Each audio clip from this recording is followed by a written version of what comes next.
안녕하세요. 오늘은 안식이라고 하는 것에 대해서 함께 교제하는 시간을 갖도록 하겠습니다. 오늘 이제 성경의 세 번째 책인 레위기에 대해서 간단하게 말씀을 드리고 오늘 교제 말씀을 통해서 함께 말씀 상고하도록 하겠습니다. 레위기는 성경 세 번째 책입니다. 그러니까 창세기, 출애굽기, 레위기. 그래서 레위기라고 하는 책의 내용은 출애굽기와 바로 연결이 되어 있습니다. 출애굽기는 하나님께서 이스라엘 백성을 애굽에서 이제 나오시게 해주시고 그 다음에 성막을 주셨거든요. 물론 이제 그 전에 율법을 주셨죠. 성막을 그 다음에 주셨고 그 성막 안에서 매일매일 하나님과 만나고 그들이 지은 죄를 용서받고 하나님과 동행하는 하나님께서 임재하는 곳이 이제 성막이기 때문에 그곳에서 함께 교제할 수 있도록 이제 하나님께서 허락해 주신 곳이 바로 성막입니다. 레위기는 전체적인 주제를 말씀을 드리면 거룩이라고 하는데 대부분 사람들이 동의를 합니다. 거룩이라고 하는 것은 하나님의 성품이에요. 그러니까 죄가 없으신 분, 완전한 의로우신 분, 완전히 의로우신 분. 그렇기 때문에 하나님의 성품이 이제 거룩인데 이 거룩을 하나님께서는 하나님께서 건져주셔서 하나님의 백성으로 삼은 그 백성들에게도 하나님의 성품인 거룩을 이제 함께 유지하라고, 함께 거룩하라고 요구하시거든요. 그런데 이 거룩은 인간의 노력으로 되는 것이 아니라 하나님께서 구별해 주셨기 때문에 거룩해진 거거든요. 이스라엘 민족이 하나님의 거룩한 백성, 성민, 거룩할 성자거든요. 그것이 된 것은 하나님이 구별해서 하나님이 건져주셨기 때문에 구별된 백성이고 거룩한 백성이지 그들이 다른 백성들보다 행동거지가 더 올바르기 때문에 거룩한 백성이 된 게 아니거든요. 그래서 이 거룩하게 된 사람이 거룩하게 된 즉 이스라엘 백성이 거룩하게 된 첫 번째 계기는 하나님께서 해주신 거거든요. 특히 이제 하나님께서 해주신 방법으로서 그 레위기 17장 11절에 보면은 육체의 생명은 피에 있습니다. 내가 이 피를 너희에게 주어 제단에 뿌려 너희의 생명을 위하여 속죄하게 하였나니 생명이 피에 있으므로 피가 죄를 속하느니라. 이렇게 피를 통해서 피의 제사를 통해서 하나님께 죄를 용서받기 때문에 거룩한 백성이 되는 거거든요. 그래서 이제 레위기 전체 주제가 가장 핵심적인 단어가 거룩이라고 하지만 그 거룩에 이를 수 있는 방법은 바로 피의 제사, 즉 죄 용서에 있다는 거죠. 죄 용서받지 않은 사람은 누구도 거룩할 수가 없는 거거든요. 그래서 레위기는 전체 1장부터 27장까지 되어 있는데요. 1장부터 17장까지는 제사를 통한 교제의 회복, 그 구체적인 내용들은 제사법, 제사장에 대한 규례, 그 다음에 정결법, 대속죄절에 관한 그 규례들 이런 것들이 1장부터 17장까지 나와 있고요. 그 다음에 18장부터 27장까지는 이제 거룩하게 교제가 회복된 그 백성들이 일상생활을 통해서 성결을 어떻게 유지하는가, 그 다음에 교제를 어떻게 유지하는가에 대한 것이 27장까지 나와 있습니다. 그래서 회중에 대한 성결 규례, 제사장에 대한 성결 규례, 그 다음에 절기법, 그 다음에 안식법, 그 다음에 하나님께 순종하면 어떤 축복을 받고 하나님께 불순종하면 어떤 저주가 임하는지 그것이 나와 있고요. 그 다음에 하나님께 서원했을 경우에는 그 서원을 반드시 지키라고 하는 서원법에 대해서 이제 나와 있습니다. 그래서 레위기는 전체적으로 보면은 제사와 정결법, 안식, 그 다음에 절기 이런 것들이 나와 있는데 하지만 그 모든 것을 인간이 그 많은 규례를 다 지킬 수가 없거든요. 그러니까 이스라엘 민족이 그것을 지키기 위해서 노력했지만 결국은 그 모든 것을 완전하게 해주시는 분은 이 땅에 하나님의 독생자로 오신 예수 그리스도, 그분이 십자가에 돌아가심으로써 그리고 그분이 나중에 이 땅에 재림하심으로써 이 모든 제사와 정결과 안식과 절기 이 모든 것이 완성되고 완전히 이루어지는 거거든요. 그래서 레위기에 대해서는 이렇게 간단하게 소개해 드리고요. 여기 나와 있는 제사법과 절기에 대해서는 별도로 공부를 하셔야지 돼요. 다른 것들은 예를 들어 창세기를 쭉 읽어나가면 그 전체적인 이야기들 속에서 하나님께서 우리에게 주려고 하는 말씀의 뜻을 이해하기가 쉽지만 이 출애굽기에 나와 있는 성막이라든지 여기 레위기에 나와 있는 제사법, 그 다음에 절기 이런 것들에 대해서는 별도로 공부를 하셔야만 의미가 잘 머리에 들어올 수가 있거든요. 그래서 일단 이해를 하셔야만 그것이 어떤 뜻인가를 알고 그 다음에 그것이 내 마음속에 이제 어떤 의미로서 다가올 수 있고 그것이 내 행동으로 이어질 수가 있는 거죠.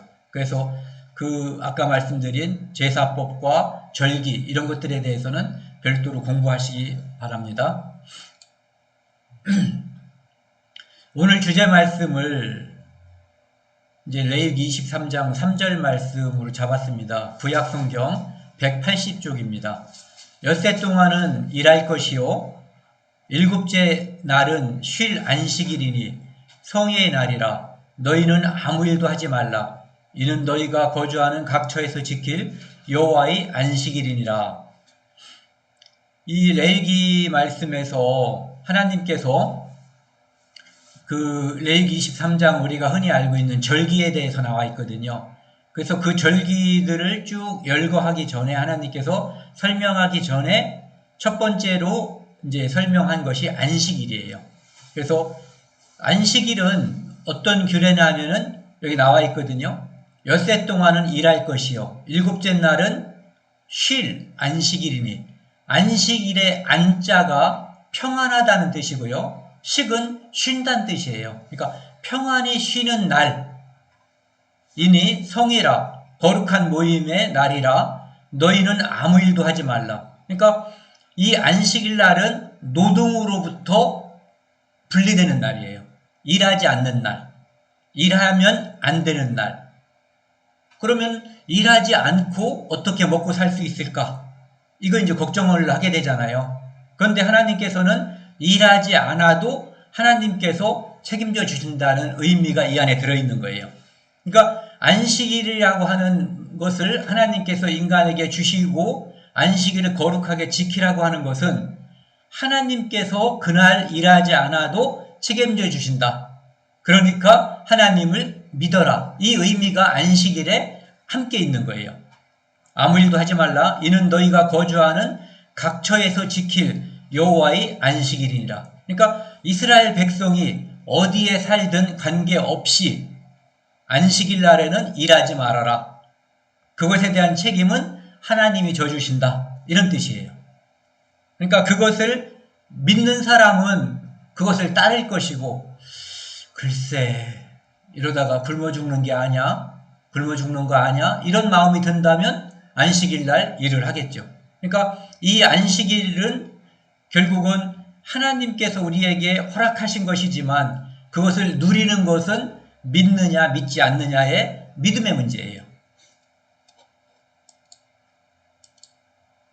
안식일은 언제 어떻게 해서 주어졌는가 이것이 나와 있는 것이 창세기 2장 1절에서 3절 구약성경 두 번째 쪽이거든요. 2쪽.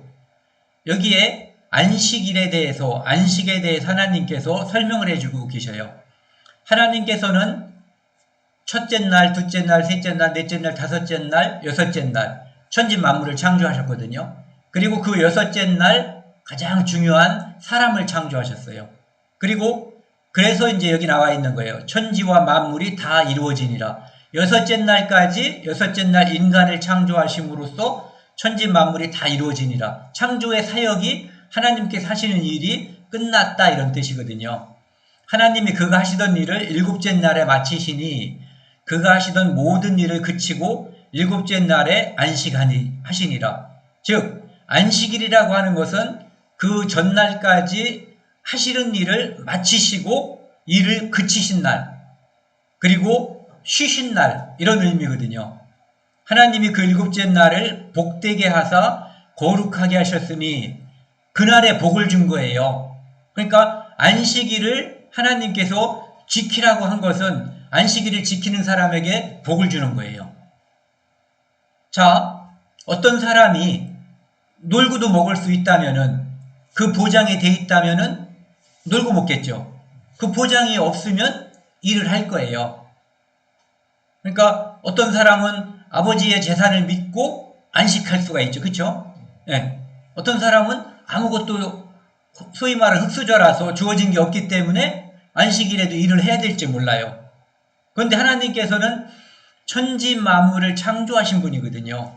그분이 말씀하시고 그분이 약속한 거예요. 하나님이 일곱째 날을 복되게 하사 거룩하게 하셨으니 이는 하나님이 창조하시며 만드시던 모든 일을 마치시고 그날에 안식하셨습니다. 그래서 시작된 날이 안식일이에요. 안식.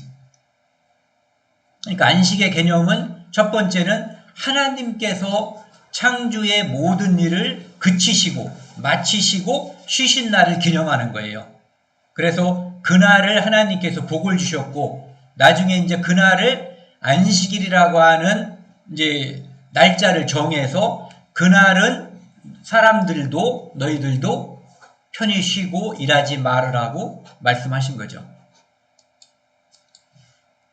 근데 안식이 하나님께서 모든 만물을 창조하시고 쉬셨던 그날 이후로 에덴 동산에서는 하나님께서 함께 하시고 하나님께서 모든 것을 완전하게 갖추셨기 때문에 그곳에는 평화가 있었고 풍요가 있었고 모든 좋은 것들이 악한 것이 없었어요.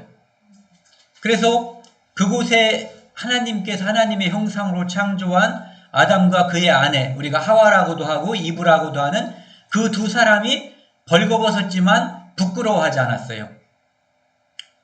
벌거벗었는데 부끄러워하지 않는 사이가 된 거예요. 이때는 죄가 없었기 때문에 부끄러워하지 않은 거거든요. 사람은 아무리 친밀한 사이였어도 그 둘 사이에 죄가 들어와 버리면 사람들은 그 사람을 꺼려하고 부끄러워하게 돼 있어요. 그런데 에덴 동산에서는 하나님과 사람 사이에 죄가 없었고 인간과 인간 사이에 죄가 없었어요. 그래서 그곳에는 평화와 풍요, 소위 말하는 이제 진짜 유토피아인 거죠. 그런 곳이었는데 그 안식이 깨지게 되는 거예요. 어떤 계기로 인해서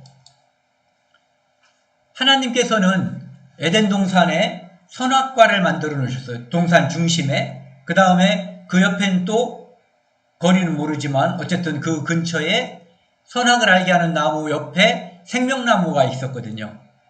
그리고 그곳에는 그 두 나무만 있었다는 의미가 아니에요. 수많은 먹을 수 있는 나무들과 그 열매들이 아주 풍성했었던 거거든요.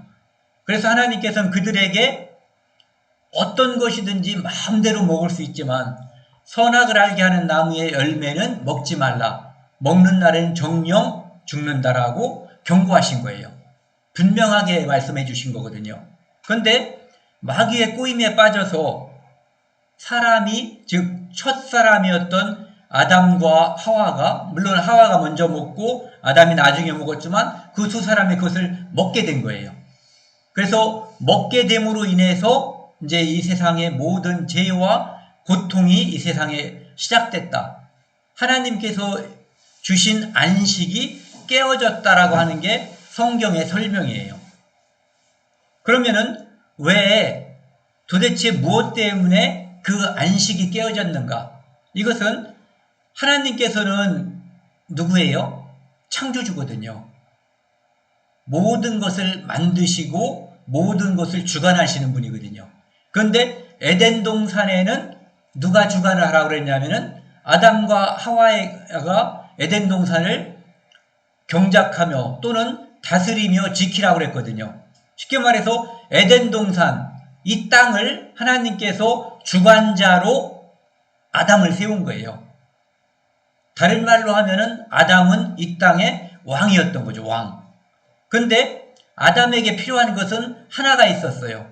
아담은 피조물이기 때문에 그를 만드신 하나님의 존재를 왕으로서 인정하는 그 마음이 필요했던 거거든요. 즉 하나님의 권위를 인정하고 살아가는 것, 그것이 그에게 필요했던 거예요. 근데 마귀라고 하는, 여기서 이제 뱀이라고 하는 묘사된 그 뱀 속에 들어간 마귀는 누구냐면은 하나님께 도전한 천사예요. 예전엔 천사였지만 이제 하나님께 도전함으로써 하나님께로부터 분리된, 쫓겨난 마귀가 된 거거든요. 쫓겨나서 마귀가 된 거죠. 그는 하나님께 반역한 자예요. 반역이라고 하는 것은 왕에게 그 자리를 도전하는 게 반역이거든요. 당연히 하나님은 창조주, 그 도전했던 마귀는 피조물, 하나님께서 이기실 수밖에 없죠. 그래서 그는 그 천국에서 쫓겨난 존재가 된 거예요. 그러니까 반역한 존재, 하나님처럼 되려고 했다가 하나님 자리를 노렸다가 쫓겨난 존재거든요. 그가 사람에게 나타나서 자기가 원했었던, 자기가 그 반역한 그 반역에 사람이 동참하도록, 우리가 사극을 보면 역모라는 말이 많이 나오죠. 역모는 왕을 죽이거나 왕을 갈아치워서 다른 사람이 그 자리에 오르게 하려고 하는 모의가 역모거든요. 반역이죠. 그 반역은 무엇으로 다스리냐면은 우리나라는 보니까 3족을 멸했어요. 중국은 스케일이 좀 커요. 9족을 멸해요. 9족. 9족을 멸하면 통상 한 사람에서 멸하게 되는 그 숫자가 한 10,000명 정도는 이렇게 죽게 된다고 하더라고요. 어쨌든 그 반역이라고 하는 것은 매우 심각한, 하나님 앞에, 더군다나 임금 앞에 반역을 해도 심각한 건데 하나님께 반역을 한 거거든요. 그 반역에 인간이 동참함으로써 인간이 마귀가 처해진 운명에 함께 해버린 거예요.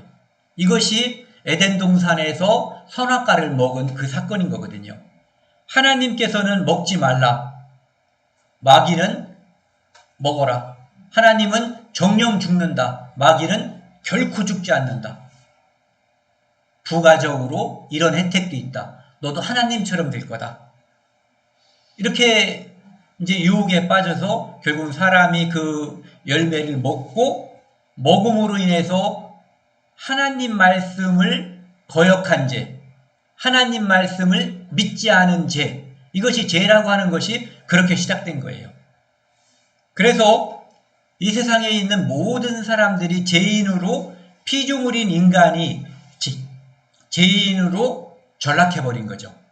전에도 제가 한번 말씀을 드렸었는데 저희 집에 알로카시아라고 하는 그 식물이 있어요. 그 식물은 이렇게 줄기가 이렇게 있으면 이 줄기에서 잎이 하나가 나오는데, 요게 이제 원래 줄기라면 여기서 잎이 이렇게 나와요. 그리고 나서 시간이 지나면 여기에서 또 이렇게 잎이 나오는 거예요. 이렇게 계속 나오는 거죠. 그리고 오래전에 나왔던 그 잎은 시들어서 사라져버리고 이 둥치가 이렇게 굵어지면서 목질화가 돼서 이렇게 두꺼워지면서 꼭대기로 커져 올라가거든요. 왜 이것을 말씀을 드리냐면은 처음에는 이 나무가, 이 식물의 이 가지, 그러니까 오늘 나온 가지가 있다고 볼 때 이 가지도 원래 처음에는 이 줄기에 들어있었다는 얘기죠. 다만 출현하기를, 겉으로 드러나기를 오늘 드러난 거죠. 에덴 동산에서 아담 안에 이 세상에 지금까지 살고 있었던, 그 다음에 지금 살고 있는, 앞으로 태어날 모든 사람이 아담 한 사람 속에 들어있었다는 얘기예요. 그래서 아담이 선악과를 먹을 때 그 모든 사람들은 그것을 함께 먹었다는 뜻이죠. 그래서 아담이 죄인으로 전락할 때 모든 사람들은 죄인으로 전락한 거예요. 그래서 아담 한 사람으로 인해서 모든 사람이 죄인이 됐다라고 하는 것은 매우 설득력이 있는 표현인 거죠. 우리가 이해하기에 쉬운 표현이에요. 제가 좀 아까 말씀드린 저는 알로카시아라고 하는 그 식물을 보면서 아 이런 원리겠구나 하는 것을 이해하게 됐어요. 그래서 그것을 먹고 나서 단지 그 선악을 알게 하는 나무의 실과를 먹었는데 그것은 하나님 말씀을 거역했다는 뜻, 또 하나님 말씀을 믿지 않았다는 불순종뿐만 아니라 불신의 죄를 진 거거든요. 그리고 그것으로 인해서 이 땅에 임한 결과는 처참했어요. 창세기 3장 16절에서 19절 말씀을 보면은요, 구약성경 3쪽에서 4쪽 정도에 있습니다. 또 여자에게 이르시되 내가 내게 임신하는 고통을 크게 더하리니, 여자는 예전에는 이 표현으로 볼 때 임신하는 고통이 없었던가 아주 작았을 거예요. 그런데 그 후에 선악을 알게 하는 나무의 실과를 먹고 나서 인간이 하나님을 거역한 후에, 인간이 하나님께 반역한 후에 사람들은 임신하는 고통이 커졌어요. 그래서 그 뒤에 내가 수고하고 자식을 낳을 것이며, 어떤 사람들 그러죠. 아기를 쑥쑥 낳는다고. 그것은 아이를 여러 명 낳는다는 의미도 있지만 힘들이지 않고 잘 낳는다는, 동물들은 별로 힘들이지 않고 다산, 이제 여러 태가 들어있어서 강아지라든지 돼지 같은 경우는 여러 마리를 한꺼번에 쑥쑥 낳거든요. 그렇게 쑥쑥 낳는다는 표현을 쓸 수 있는데, 그런데 인간은 그때부터 수고하고 자식을 낳을 거라고 되어 있어요. 그 다음에 17절에 보면은요, 아담에게 이르시되 내가 네 아내의 말을 듣고 내가 네게 먹지 말라 한 나무의 실과를 먹었은즉, 즉 결과적으로 하나님께서는 아담에게 말했는데 아담은 아내의 말을 듣고 이걸 먹은 거예요. 땅은 너로 말미암아 저주를 받고, 먹은 결과 땅이 저주를 받아요. 사람만 저주를 받는 게 아니라. 그래서 너는 네 평생에 수고하여야 그 소산을 먹으리라. 이 이야기는 전에는 수고하고 노력하지 않고도, 땀 흘리지 않고도 뭔가 음식을 먹고 사는데 지장이 없었다는 의미일 거예요. 그 밑에 보시면 18절, 땅이 내게 가시덤불과 엉겅퀴를 낼 것이라. 내가 먹을 것은 밭의 채소인즉 내가 흙으로 돌아갈 때까지 얼굴에 땀을 흘려야 먹을 것을 먹으리니. 그러니까 고생하지 않고 먹지 못한다. 그러니까 이 땅의 모든 남자들은 노동하고 일을 해야만 먹고 살 수 있다라고 하는 저주. 그전에는 그것이 노동의 강도가 매우 약했든지 노동하지 않아도 먹을 수 있는 축복을 주셨던 것 같아요. 그 다음에 그리고 농사를 지어도 농사가 잘 안 되는 거죠. 가시덤불과 엉겅퀴가 이 땅에서 이제 잡초와 그 저주의 상징인 가시가 이제 올라오기 시작하는 거예요. 그리고 내가 그것에서 취하였음을 입었음이니라. 너는 흙이니 흙으로 돌아갈 것이라 하시니라. 그리고 정령 죽으리라 한 그 죽음, 이것이 이 땅에 찾아올 것을 하나님께서는 말씀하신 거예요. 그러니까 이 땅의 죽음이라고 하는 것은 에덴 동산에서 선악을 알게 하는 나무의 실과를 먹은 후에 인간에게 주어진 것이라고 할 수가 있는 거죠. 그런데 하나님께서는 그 사람들을 에덴 동산에서 쫓아내기 전에 그들에게 가죽옷을 지어 입히셨어요. 비록 지금은 너희들이 죄로 인해서 이 땅에서 에덴 동산에서 쫓겨나지만 하나님께서 언젠가 그들의 죄를 가려주고 그들을 다시 에덴 동산으로, 하나님이 계시는 곳으로, 천국으로 이끌어 주실 것을 약속한 상징이 바로 이 가죽옷이에요. 22절, 여호와 하나님이 이르시되 보라, 이 사람이 선악을 아는 일에 우리 중 하나같이 되었으니. 이 참 중요한 표현인 것 같아요. 선악을 아는 일에.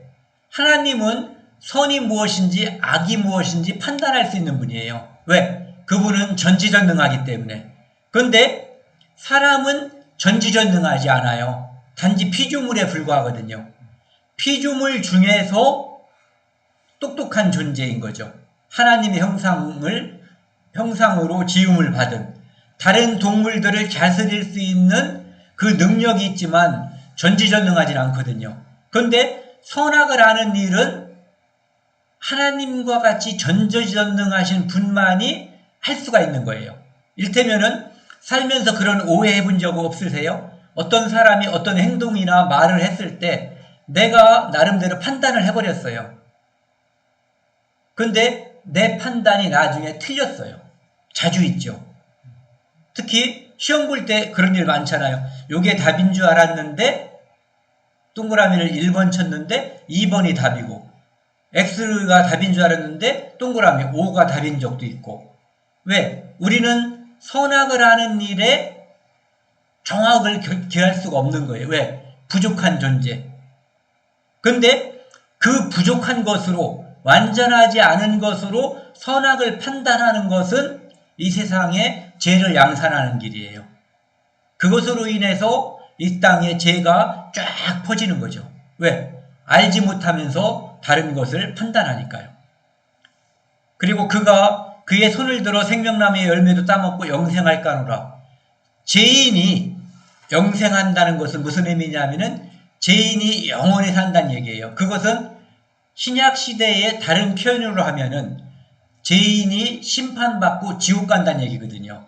그래서 죄인이 영생할 수 없게끔 하나님은 죄인이 영생할 수 있는 그 조건, 즉 생명나무를 따먹지 못하게 죄인으로부터 생명나무를 분리시켜야지 돼요. 생명나무는 죄를 용서받고 먹어야지 되는 거죠. 죄를 용서받을 때 생명나무가 주어지는 거거든요.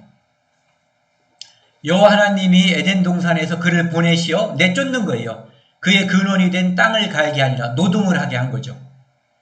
이같이 하나님이 그 사람을 쫓아내시고 에덴 동산 동쪽에 그룹들과 두루 도는 불칼을 두어 생명나무의 길을 지키게 하시니라. 하나님께서 이제는 에덴 동산에서 쫓아낼 뿐만 아니라 에덴 동산에 접근해서 들어와서 생명나무 열매를 따먹고 영생할까봐, 즉 죄인이 지옥 갈까봐, 죄인이 영생할까봐 에덴 동산을 지키게 한 거예요. 그룹들로 빙글빙글 돌아가는 이 표현대로 하면 두루 도는 불칼을 두어서 감히 접근하지 못하게 하는 거죠. 이 불칼, 두루 도는 화염검, 이것이 나중에 예수님께서 그 두루 도는 화염검에 희생되시는 거예요. 그래서 두루 도는 불칼이 멎음으로써 예수님께서 내가 곧 길이요 진리요 생명이라는 것. 그래서 우리는 선악과를 먹음으로써 생명나무에 접근할 수 없었지만 예수님이 그 두루두는 불칼에 희생되심으로써 우리는 예수님의 십자가를 밟고 예수님의 십자가를 통해서 생명나무에 접근하는 거거든요. 그래서 나중에 이것이 이제 복음하고 연결이 되는 거죠.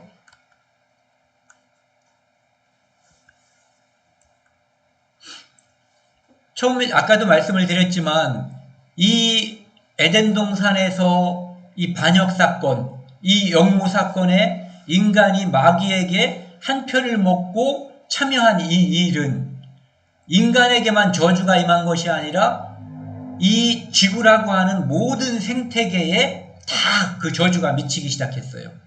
그래서 그때부터 이 땅은 엉겅퀴와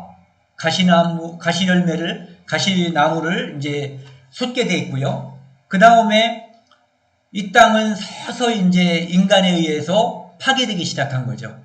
그래서 그 시편 말씀과 히브리서 1장에 나와 있는 것처럼 의복처럼 갈아입는다고 되어 있거든요. 이 지구 자체가. 하나님께서 창조하신 때 모습과 지금의 지구는 매우 달라져 있는 모습이죠. 그래서 이 땅에서 우리는 열심히 일해도 먹고 사는 게 늘 힘겨운 거예요.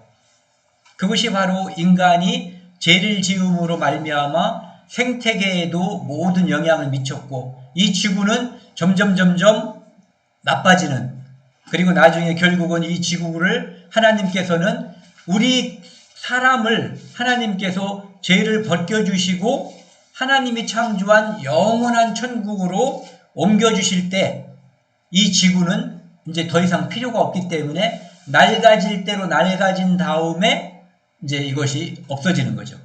그리고 이 지구에 살고 있는 식물들과 동물들도 이 지구가 피폐해지고 이 지구가 환경이 나빠짐으로써 사는 환경이 점점 나빠지는 거죠.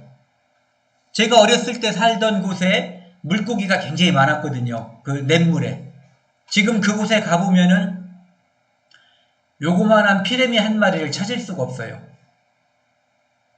가끔 물에 떠다니는 그 이름을 잘 모르겠는데 부력을 이기는 그런 것들이 있더라고요. 그런 게 떠다니는 것은 봤어도 우리가 어렸을 때 잡아서 이렇게 졸여 먹고 했었던 그런 물고기들은 단 한 마리도 일부러 한 20-30분을 계속 쳐다보고 있어도 발견할 수 없을 정도로 이 생태계가 마비되고 파괴됐거든요.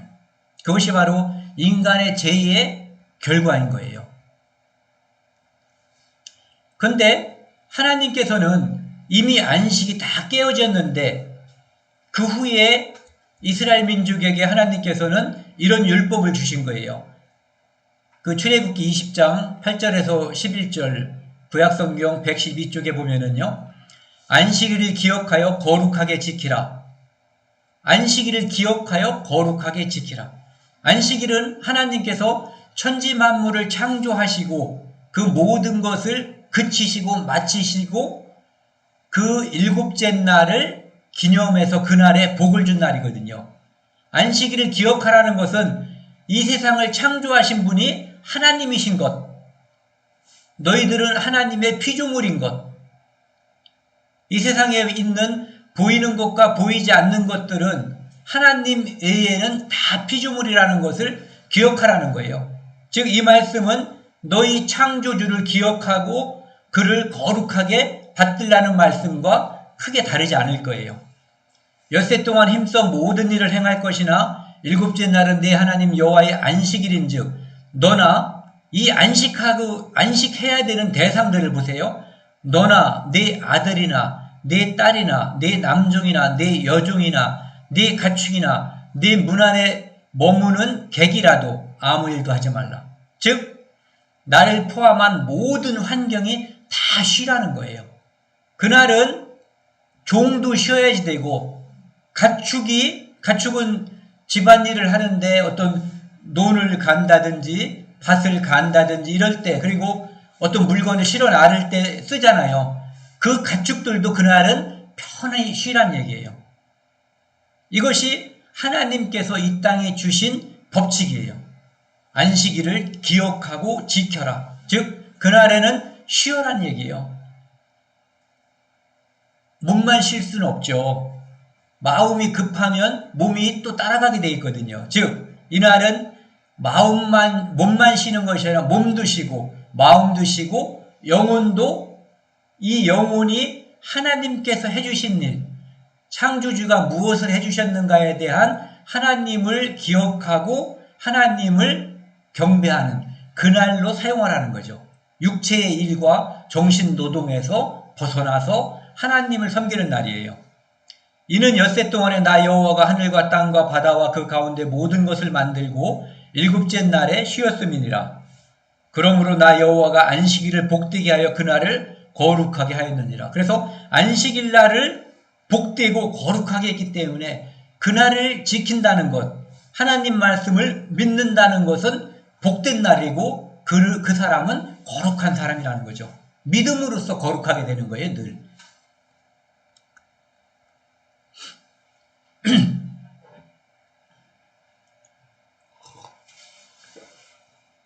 이스라엘 민족이 가나안 땅으로 들어가기 전에 이제 하나님께서 애굽에서 나온 다음에 이제 모세를 통해서 이스라엘 민족에게 주신 말씀이에요. 레위기 18장 1절부터 5절 말씀입니다. 구약 173쪽. 여호와께서 모세에게 말씀하여 이르시되 너는 이스라엘 자손에게 말하여 이르라. 나는 여호와 너희의 하나님이니라. 너희는 너희가 거주하던, 지금은 거주하지 않는 거죠. 그곳에 하나님께서 10가지 재앙을 주시고 홍해를 건너서 그들을 이끌어내셨어요. 애굽 땅의 풍속을 따르지 말고, 애굽 땅의 풍속은 좋은 것이 아니라는 얘기죠. 애굽은 수많은 우상을 섬기는, 심지어 사람도 섬기고 그 사람을 신으로 섬기는 거죠. 그 다음에 하나님께서 창조한 자연 만물, 태양과 무슨 뭐 바다와 무슨 강과 짐승들과 이런 것들을 다 섬기는 거예요. 그리고 파라오라고 하는 그 왕을 신으로서 섬기는 그런 것들 하지 말라는 거죠. 내가 너희 인도할 가나안 땅의 풍속과 규례도 행하지 말고, 애굽만 잘못된 게 아니라 지금 너희들이 들어가려고 하는 하나님께서 보내주시겠다고, 들여보내주겠다고 약속한 가나안도 못된 풍속이 많다는 얘기죠. 그것도 행하지 말라는 거예요. 그럼 뭐를 따라야 되겠어요? 하나님이 별도의 뭔가를 주셔야 되는 거죠. 너희는 내 법도를 따르며 내 규례를 지켜 그대로 행하라. 나는 너희의 하나님 여호와니라. 너희는 내 규례와 법도를 지키라. 사람이 이를 행하면 그로 말미암아 살리라. 나는 여호와이니라. 즉, 이 풍속도 따르지 말고, 애굽도 그 다음에 가나안 풍속도 따르지 말고, 오직 하나님께서 주시는 법도, 하나님께서 그들에게 유익하게 주시는 그 규례를 따라서 그대로 행하면 복이 있을 거라는 거죠.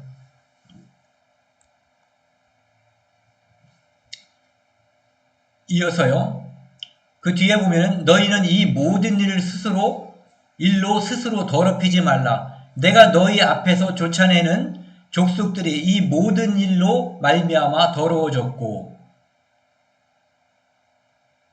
너희 앞에서 쫓아내는 족속들, 즉 가나안을 말하는 거죠. 앞으로 이제 쫓아낼 족속들인데 그들이 무엇으로 말미암아 더러워졌냐면 주로 성도덕과 관련된 것들, 근친상간, 그들이 가나안 족속들이 했었던 것이 근친상간, 그 다음에 동물들과의 관계, 수간, 또 동성 간의, 남자들 간의 동성 관계, 그 다음에 자기 자식을 몰렉이라고 하는 우상에게 주어서 불로 지나가게 하는 사람을 제물로 바치는 것, 이런 것들이 가나안 사람들에게 만연하고 있었던 거예요. 이것은 하나님께서 완전히 금지하는 하나님의 법도, 하나님의 규칙과 완전히 위배된 거거든요. 그래서 그들로 인해서 그 땅과 그 사람들이 더러워진 거예요. 그래서 하나님의 거룩한 백성을 데려다가 그렇게 더러워진 그 백성들을 심판하는 거죠. 그러면은 그 땅이 그들로 인해서 더러워졌기 때문에 거룩한 백성이 들어가면 그 땅이 다시 정화가 되는 거예요. 그 땅도 더러워졌으므로 25절, 내가 그 악으로 말미암아 벌하고 그 땅도 스스로 그 주민을 토하여 내느니라. 그러니까 그 땅도 그 사람들을 역겨워한다는 얘기죠. 그러니까 그 사람들은 이제 그 땅에서 더 이상 살 수 없는 때가 되었다라는 의미죠. 그러니까 하나님께서 이 땅을 징벌하고 심판하는 정당한 이유가 많이 있는 거예요. 그들의 죄로 인해서. 26절, 그러므로 너희 곧 너희의 동족이나 혹은 너희 중에 거류하는 거류민이나 내 규례와 내 법도를 지키고 이런 가증한 일에 하나라도 행하지 말라. 즉 가나안 사람들이 행하던 그 나쁜 습속들, 그것들을 아무것도 행하지 말라는 거예요. 너희와 포함된 모든 사람들은 아무도 행하지 말라는 거죠. 27절, 너희가 전에 있던 그 땅 주인이 이 모든 가증한 일을 행하였고 그 땅도 더러워졌느니라. 아담과 하와가 하나님께 도전했다가 마귀의 꼬임에 빠져서 하나님께 반역했다가 그 땅이 더러워지고 그는 그 땅에서 쫓겨났어요. 그렇죠? 이 세상에 죄가 관영 차고 넘쳐서 하나님은 이 땅을 심판했고 이 땅에 있는 사람들이 노아의 홍수로 다 죽었고 그때 하나님의 은혜로 방주에 탔었던 8명만 살아남았어요. 그들도 역시 그들의 죄로 인해서, 그리고 이스라엘 민족이 온 세상으로 쫓겨나고 2000년 동안 또는 2600년 동안 칼이 따라다니는 이유도 그들의 죄 때문이거든요. 그리고 그 땅은 황폐해졌어요. 에덴 동산도 황폐해졌고 이스라엘 땅도 그 죄로 인해서 다시 황폐해진 거죠. 25절, 이거 다 읽었죠? 이어서 그 뒤에요. 28절. 너희도 더럽히면 그 땅이 너희가 있기 전 주민을 토함같이 너희를 토할까노라. 하나님께서는 그 땅에 이스라엘 백성이 들어가기 전에 이미 경고하셨지만 이스라엘 사람들은 그 땅에 들어가서 하나님께서 그렇게 하지 말라고 했었던 우상숭배와 좀 전에 이야기했었던 그 성적인 타락의 극을 이루었던 거예요. 아니, 극성을 이룬 거죠.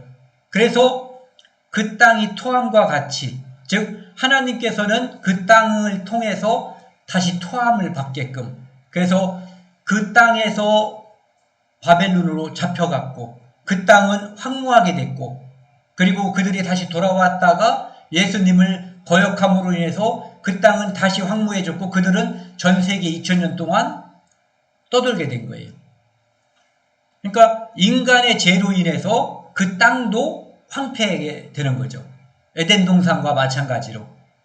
29절, 이 가증한 모든 일을 행하는 자는 그 백성 중에서 끊어지리라. 그러므로 너희는 내 명령을 지키고 너희가 들어가기 전에 행하던 가증한 풍속을 하나라도 따름으로 스스로 더럽히지 말라. 나는 너희의 여호와니라. 애굽에서 배웠던 것도 하지 말고 가나안 백성들이 지금 하고 있는 것도 행하지 말라는 거죠. 행하면 저주가 임한다. 그 땅도 너희를 토해낼 것이다. 에덴 동산에서의 그 모습과 그 후의 모습은 사실은 거의 똑같은 모습이에요. 반복되는 거죠. 레위기 25장에 보면은요, 너는 이 안식일의 규례에 대해서 나와 있는 거거든요. 인간이 어떻게 하면은 쉴 수가 있는가? 인간의 휴식이라고 하는 것은 하나님께서 주시는 안식을 받지 않고는 인간은 절대로 휴식할 수 없는 존재예요. 그것이 어느 땅에 있든 어느 시대에 살든 오직 하나님께 순종하고, 옛날에도 그런 말 했잖아요. 우리 성경이 전파되기 전에도 하늘에 순종하는 사람은 살고 하늘을 거역하는 사람은 멸망한다라고 우리 동양에서도 이야기를 했었거든요. 너는 6년 동안 그 밭에 파종하며 6년 동안 그 포도원을 가꾸어 소출을 거둘 것이나, 그러니까 6년 동안은 일하고 그 일의 소출을 통해서 먹고 살으란 얘기죠. 7째 해에는 그 땅이 쉬어 안식하게 할지니, 7째 해에는 땅이 쉬게 하란 얘기예요. 지금까지 그 땅에서 무엇을 심고 경작을 했기 때문에 땅의 지력이 쇠해졌겠죠. 그러니까 하나님은 창조주기 때문에 6년 동안 심고 가꾸고 1년 정도는 쉬게 해줘야만 이 땅이 정상적으로 작동한다는 것을 아시는 분이에요. 여호와께 대한 안식이라. 너는 그 땅에 파종하거나 포도원을 가꾸지 말며 파종하지 말라는 거예요. 그 해에는. 그러면은 어떤 일이 벌어져야 돼요? 하나님께서 안식일 날 일하는 사람은 죽이라고 했거든요. 그래서 안식일 날 그 나무한 사람을, 그런 일이 처음 벌어졌기 때문에 모세가 하나님께 여쭤봤어요. 어떻게 할까요? 그러니까 너희들이 돌로 쳐 죽여라. 그래서 안식일 날 나무한 사람이 돌로 쳐서 죽음을 당한 거예요. 쳐 죽임을 당한 거예요. 간단하게 보면은 아무것도 아닌 것 같죠. 나무질한 게 돌로 쳐 죽을 짓인가? 그런데 그것은 무슨 일이냐면은 에덴 동산에서 하나님 말씀을 거역하고 반역한 것처럼 하나님 말씀을 불신하고 선악과를 먹은 것과 똑같은 거예요. 안식일 날 일하지 않아도 살 수 있다라고 하나님이 그날을 복 주셨다고 했는데 하나님 말씀을 믿지 않은 거거든요. 즉 하나님 말씀을 거역하면, 하나님 말씀을 믿지 않으면 죽음이라고 하는 것을 실물 교훈으로 보여주는 거거든요. 5절에요. 내가 거둔 후에 자란 것을 거두지 말며, 즉 창고에 거두들이지 말라는 거예요. 가서 이렇게 하나씩 따먹는 것은 허용이 된 것 같아요. 가꾸지 아니한 포도나무가 맺은 열매를 거두지 말라. 거두어서 창고에 들이지 말라는 의미예요. 이는 이 땅의 안식년임이니라. 아까는 안식일이었고 지금은 안식년이죠. 즉 6일 동안 일하고 하루 쉬는 거예요.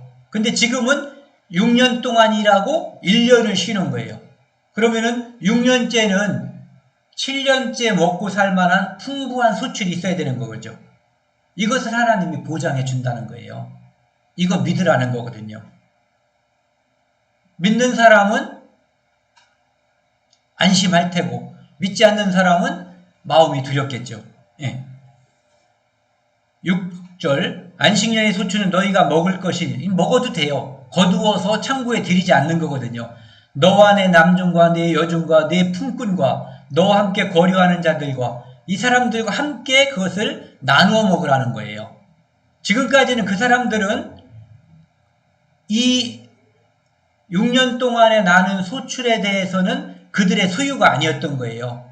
그들은 그것을 먹을 자격이 없었던 거거든요. 그런데 7년 동안에 저절로 자라는 것은 그들과 함께 나누라는 거예요.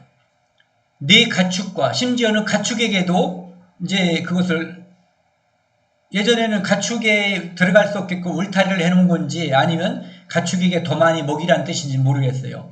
네 가축과 내 땅에는 들짐승들이 다 그 소출을 먹을 것을 삼을지니라. 즉 가축뿐만 아니라 들짐승도 그것을 자유롭게 먹게 두란 얘기예요. 그 이후에 벌어지는 일은 하나님이 책임을 진다는 거죠. 그것을 너희들은 믿으라는 거예요. 또 그 1년에 관한 것은 사람들이 인내하기가 쉬울지 모르지만 그 다음 주어지는 게 이제 희년에 관한 규정이거든요. 이 희년은 7년마다 한 번씩 오는 거예요. 6년 지나면 안식년, 또 6년 지나면 안식년. 그러니까 7, 7에 49, 49년이 지나는 동안에 안식년이 7번 있는 거죠. 그런데 7, 7에 49, 49년째는 안식년인데 그 다음 해를 갖다가 하나님은 희년이라고 해서 더 큰 안식년으로 준 거예요. 그러니까 49년 안식년, 50년 희년, 연속 안식년이 되는 거예요. 그러면은 48년도에 농사 지은 것으로 몇 년 먹고 살아야 돼요? 3년. 49년 안식년, 50년 희년, 그 다음에 취소할 때까지 또 1년이 걸리는 거죠. 그래서 3년치 먹을 것이 48년째에 나와야 되는 거예요. 그런데 9절에 보면은 일곱째 날 달 열흘, 즉 대속죄절인 7월 10일을 말하는 거예요. 속죄일이니 너는 뿔나팔 소리를 내되 전국에서 뿔나팔을 크게 불지며 너희는 50년째를 거룩하게 하여 그 땅의 모든 주민을 위하여 자유를 공포하라. 7월 10일은 우리가 아는 것처럼 대속죄절이거든요. 이스라엘 민족이 지은 모든 죄를 1년 동안 지은 죄를 염소 한 마리를 잡아서 하나님께 속죄소에 피를 바침으로써 용서받는 날이에요. 그날 나팔을 불어가지고 희년을 선포하라는 얘기예요. 희년은 여기 나와 있는 것처럼 자유를 공포하는 날인데, 그리고 그날은 여러 가지로 하나님께서 자유와 주는 것들이 많아요. 그런데 그 시작이 바로 속죄일 날 나팔이라는 거예요. 즉 무슨 얘기냐면은 인간이 자유를 받으려면은 죄로부터 용서받지 않은 자유는 의미가 없는 거예요. 감옥에 갔는데 하루 종일 마음대로 살아 여기서. 다만 이 독방 안에서 이게 무슨 의미가 있어요? 그러니까 진정한 자유는 제사함을 받아야만 자유가 오는 거예요. 그래서 대속죄절날 50년째 희년이 시작이 되는 거예요. 그래서 10절에 보시면은 50년째를 거룩하게 그 땅에 있는 모든 주민을 위하여 자유를 공포하라. 모든 주민에게 어떤 사람도 이제는 속박에 있지 않는 거예요. 그 사람이 죄를 졌던 종이었던 다 해방이 되는 거예요. 이 해는 너희에게 희년이니 너희는 각기 자기의 소유주로 돌아가며 예전에 내가 가졌던 땅을 다른 사람들에게 담보 잡혀버렸어요. 내가 돈이 없어서. 그러면은 50년째 희년이 되면은 그 땅이 내게 돌아오는 거예요. 지금은 다른 사람이 가지고 있지만, 그러니까 내 원래 소유, 하나님께서 모세를 통해서 여호수아를 통해서 주셨던 각 지파에게 나누어 주었던 그 땅의 소유권이 회복되는 게 희년이에요. 그 다음에 돌아가며 각기 자기의 가족에게로 돌아가며, 이것은 무슨 얘기냐면은 종살이를 하는 거예요. 남의 집 가서 종살이를 하는데 뭐 빚을 졌든지 그래가지고 종살다가 희년이 되면은 해제, 자유를 주는 거예요. 그래서 그 종살이 하던 집에서 자기 집으로 돌아가는 거예요. 그러니까 모든 것에서 해방과 자유를 맛보는 거죠. 또 빚을 졌어. 내가 100만 원을 빚졌는데 못 갚아서 그 집에서 이제 채무자가 됐잖아요. 그러면은 그걸 꾸준히 갚아오다가 50년째 되면은 희년이 되면은 안 갚아도 되는 거예요. 해제. 그래서 그 50년째는 너희의 희년이니 너희는 파종하지 말며 스스로 난 것을 거두지 말며 가꾸지 아니한 포도를 거두지 말라. 따먹어도 되지만 거두지 말라는 표현이에요. 이는 희년이니 너희에게 거룩함이니라. 너희는 밭의 소출을 먹으리라.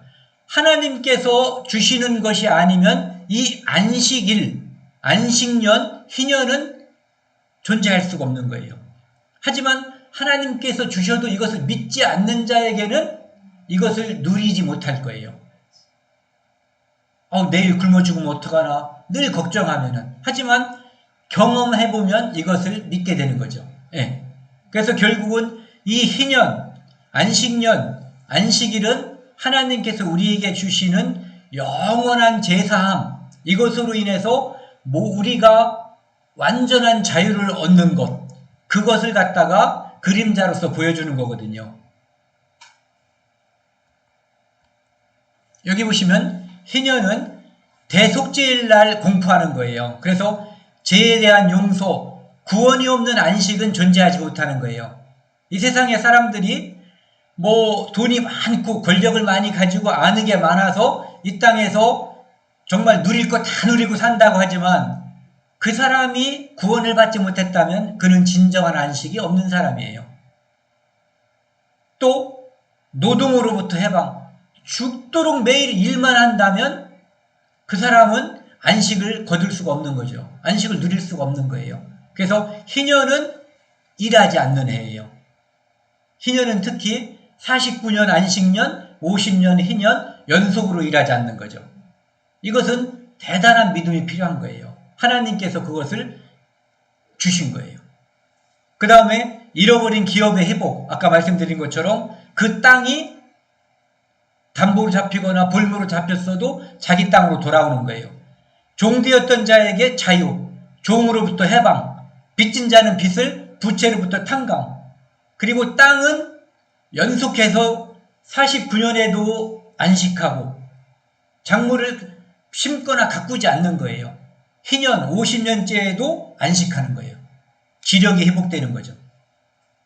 그 다음에 아까 보셨던 것처럼 심지 않고 자란 그 소산들은 주변에 있는 가난한 사람들과 함께 나누고 짐승들, 심지어는 들짐승들에게도 그것이 개방되는 거예요. 이것은 예수님께서 이 땅에 오셔서 지금은 우리의 모든 죄를 속량해 주셨잖아요. 그런데 나중에 예수님께서 이 땅에 진정으로 두 번째 오실 때 이 땅의 모든 것을 회복시키는 때 우리 몸이 진정으로 자유를 받고 자유를 얻고 모든 것으로부터 변화될 때 그때 이 모든 일이 다 회복될 것을 땅도 회복되고 모든 속박과 불합리한 것이 다 완전해질 것을 보여주는 것이 바로 이 희년이에요. 그래서 이 희년은 안식일, 안식년, 희년 이 모든 것은 예수 그리스도 안에서 완성이 되는 거거든요. 어떤 것은 이미 완성이 됐고 재림으로 인해서 또 완전히 이루어질 것을 보여주는 거죠. 요한복음 5장 15절 17절 신약성경 150쪽에 보시면요. 예수님께서 안식일 날 38년 된 병자를 고쳐주신 사건이 있어요. 그 사건 때문에 생긴 일이거든요. 그 사람이 유대인에게 가서 자기를 고친 이는 예수라 하니라.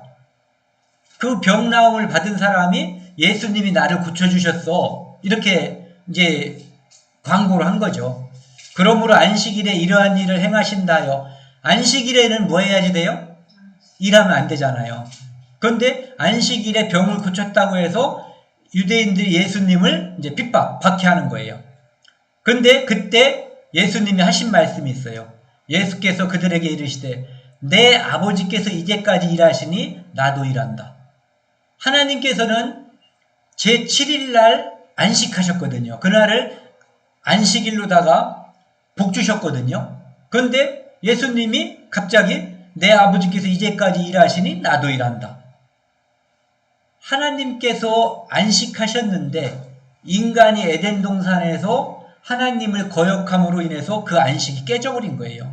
그래서 그 안식을 회복하기 위해서 하나님께서 지금까지 일하시고 그 일하는 일부로서 일하는 한 과정으로서 이 땅에 예수님이 오신 거죠. 십자가에서 못 박혀서 인간의 모든 죄를 용서해야만 인간이 진정으로 안식을 누릴 수가 있잖아요. 그리고 그것으로 인해서 나중에 예수님께서 재림하실 때 모든 것이 회복되는 진정한 안식이 완전히 이루어지는 거거든요. 그래서 이제까지 일하시니 나도 일한다. 즉 복음의 사역을 위해서 잃어버렸던 안식, 에덴 동산에서 쫓겨난 그 인간을 다시 에덴 동산으로 불러들이기 위한 이 일을 지금 하시는 거죠.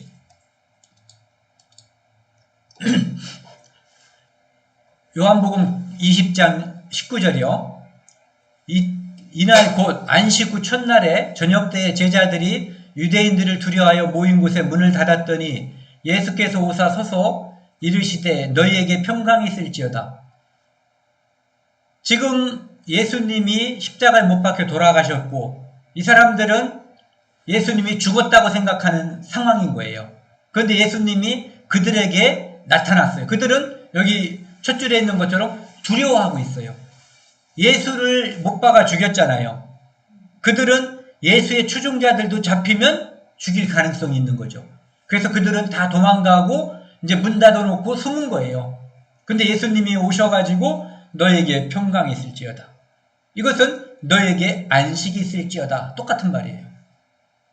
예수님이 내 안에 들어오기 전에 어떠한 숨어서 있어도 평강이 안 오고 아담과 하와도 선악과를 따먹고 두려워서 그들은 숨어버렸어요. 그렇다고 평강이 오고 안식이 오진 않아요.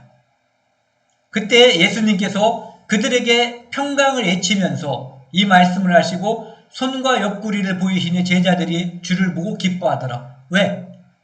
예수님이 죽었다고 생각을 해서 절망했는데 예수님이 부활하신 거예요.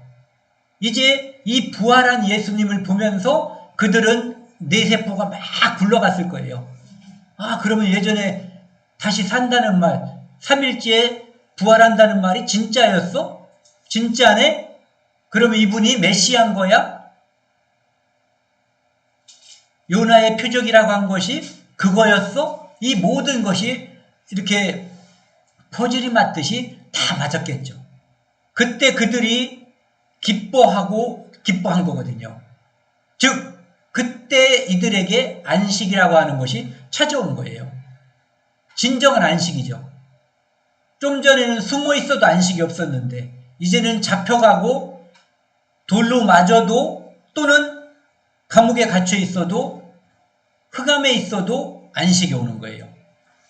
21절 예수께서 또 이르시되 너희에게 평강이 있을지어다. 아버지께서 나를 보내신 것 같이 나도 너희를 보내노라. 하나님께서 예수님을 이 땅에 이 사람들에게 안식을 주기 위해서, 제사함을 주기 위해서 보낸 것처럼 예수님도 그들에게 제자들을 보내겠다 이거예요. 그들에게 평강을 해치는 거예요. 예수님이 죽었다 살아났다. 이것이 바로 평강의 요소가 되는 거죠. 그것이 그들이 안식을 받을 수 있는 것이 바로 예수님의 부활이에요. 이 말씀을 하시고 그들을 향하여 숨을 내쉬며 이르실 때 성령을 받으라. 이 성령이 우리에게 오셨을 때, 왔을 때 제사함이 온전히 믿어지고 이 땅에서 그 믿음이 끝까지 유지가 되는 거죠. 그것은 바로 하나님께서 우리 안에 들어와 계시는 거예요. 내가 영원한 하나님의 성전이고 임마리언이 되는 거죠. 내가 내 안에 하나님이 계시는 거예요. 언제까지? 영원히. 23절 너희가 누구의 죄든지 사하면 사하여질 것이요 누구의 죄든지 그대로 두면 그대로 있으리라. 복음 전하는 자가 복음을 전함으로 인해서 그들의 죄가 용서를 받는 거예요. 예수님이 이 땅에 오신 목적을 제자들이 이루게 하는 거죠. 그들이 복음을 전하지 않으면 다른 사람들에게는 안식과 평강이 오지 않는 거예요. 우리가 바로 이 사명을 맡은 사람들이죠. 그래서 우리가 누군가에게 복음을 전함으로써 그들의 죄가 사해지면 사해지는 거고, 우리가 전하지 않으면 그들의 죄는 그대로 있고 그들은 멸망 중에 안식을 알지 못하고 죽는 거죠. 도마가 대답하여 이르되 나의 주님이시요 나의 하나님이시이나. 나의 주님, 나의 하나님, 나의 죄를 구속하신 주님으로서, 그리고 그분이 하나님이시라는 것을 아는 사람들에게 안식이 오는 거예요. 예수께서 이르시되 너는 나를 본구로 믿느냐? 보지 못하고 믿는 자들은 복되리로다 하시니라. 도마는 보고 만져보고 믿었지만 우리는 이 성경을 통해서 하나님의 말씀을, 예수님의 현현 나타남을 직접 보지 않았지만 성경을 통해서 우리는 그것을 믿고 안식에 들어가는 거죠. 그것이 바로 복되고 거룩한 거예요. 예수께서 제자들 앞에서 이 책에 기록되지 아니한 다른 표적도 많이 행하셨으나 오직 이것을 기록하면 너희로 예수께서 하나님의 아들 그리스도이심을 믿게 하려 하며 그가 우리의 구세주, 우리 죄를 용서함으로써 우리에게 영원한 안식을 주시는 분, 영원한 제사함을 주시는 분, 영생을 주시는 분이라고 하는 것을 믿게 하려 하며 너희로 믿고 그 이름을 힘으로 생명을 얻게 하려 함이니라. 예수님을 믿고 그 이름을 힘입어 생명, 예수가 바로 구원이거든요. 구원을 통해서 생명을 얻고 안식이 우리에게 온다고 쳐도 3년짜리 안식 환장하겠죠. 좋았는데 3년째 되면은 안식을 못 누릴 거 아니에요. 이제 4년째가 기억이 나서. 그러니까 영원한 안식, 영원한 생명이 아니면 안식을 누릴 수가 없는 거예요. 그러니까 이 땅에서 사람들은 행복이 1년짜리 행복, 어떤 사람은 70년짜리, 80년짜리, 100년짜리 행복이지만 영원한 행복, 영생이 아니면 진정한 행복, 진정한 안식은 보장되지 않는 거예요. 고린도후서 5장 14절 말씀입니다. 그리스도의 사랑이 우리를 강권하시려도다. 예수님의 사랑이 우리를 힘차게 밀어붙인다는 얘기예요. 권한다. 강하게 권한다. 우리가 생각건대 한 사람이 모든 사람을 대신하여 죽었은즉 모든 사람이 죽은 것이라. 아담 한 사람으로 인해서 모든 사람이 죄인된 것처럼 예수님 한 분으로 인해서 모든 사람이 죽었고 모든 사람이 십자가에서 의인이 됐다. 이 얘기를 하는 거예요. 15절 같이 읽으실래요? 시작. 그가 모든 사람을 대신하여 죽으심은 살아있는 자들로 하여금 다시는 그들 자신을 위하여 살지 않고 오직 그들을 대신하여 죽었다가 다시 살아나신 이를 위하여 살게 하려 함이라.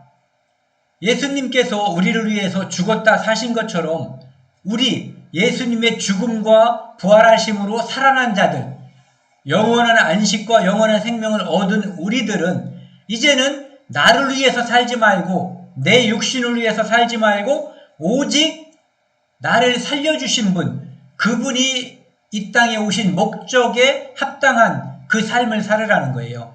즉 나는 내 안식에 이미 들어갔기 때문에 다른 사람의 안식할 수 있는 그 일을 하라는 거죠. 내 안식은 이미 완성이 됐기 때문에. 그래서 그것이 이 땅에서 우리가 예수님께서 그 유대인들에게 하신 말씀이 아버지께서 일하시니 나도 일한다. 하나님은 안식하셨고 모든 것을 다 마치셨지만 다시 일하신 이유가 우리를 구원하기 위해서였거든요. 그것처럼 우리는 내가 이 땅에 태어나서 내게 필요한 안식이 이루어졌어요. 하지만 아직 이루어지지 않은 사람들을 위해서 아버지께서 이제까지 일하시니 나도 일한다는 것처럼 예수님께서 해놓으신 일을 내가 다른 사람들을 위해서 일하는 것, 그것이 내가 안식일 날 일을 하는 진정한 의미가 있는 거죠. 그리고 그 일은 노동이 아니고 하나님의 안식에 진정으로 참여하는 일이에요. 오늘 여기까지 하겠습니다.